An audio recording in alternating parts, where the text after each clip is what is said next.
You've been doing push-ups wrong. Not slightly wrong, not could use a little work wrong. I mean the kind of wrong that's been quietly wasting your time, stalling your progress, and setting your shoulders up for an injury you won't see coming until it's already too late. And here's the worst part. Nobody told you. You've been counting reps, hitting the floor every morning, maybe even hitting 50, 60, 80 push-ups in a row, and wondering why your chest still looks the same, why your arms aren't growing, why your shoulders ache after a hard session. That ends today. In this video, you're going to learn exactly why your current push-up form is working against you, the step-by-step method that fixes it permanently, and how to finally break through to 100 reps and beyond with better muscle activation, zero joint pain, and results you can actually see in the mirror.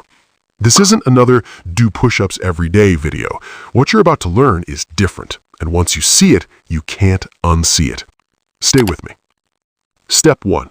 Set your foundation. Before you drop down and bang out a single rep, your setup has to be locked in.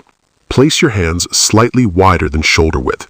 Point your fingers forward or angle them out just slightly, no more than 15 degrees.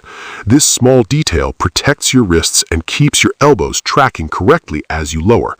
Now look at your body position. Head neutral, spine long, glutes squeezed, core braced like someone is about to punch you in the stomach, feet together or hip width, whatever gives you the most stability. This is your plank, and if your plank isn't strong before you move, every rep that follows is compromised. Spend 10 seconds here, feel the tension through your whole body, then start. Step 2, the elbow rule that changes everything. Here's one adjustment that will immediately make push-ups feel harder and more effective at the same time. Tuck your elbows. Not pinned to your sides, that's too extreme.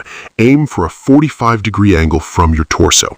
As you lower, your arms should form an arrow shape, not a T. When your elbows flare out wide, the pec muscles get taken out of the movement almost entirely. Your shoulders take over. That's why so many people feel push-ups in their front delts instead of their chest. The 45-degree tuck keeps the chest loaded through the full range of motion.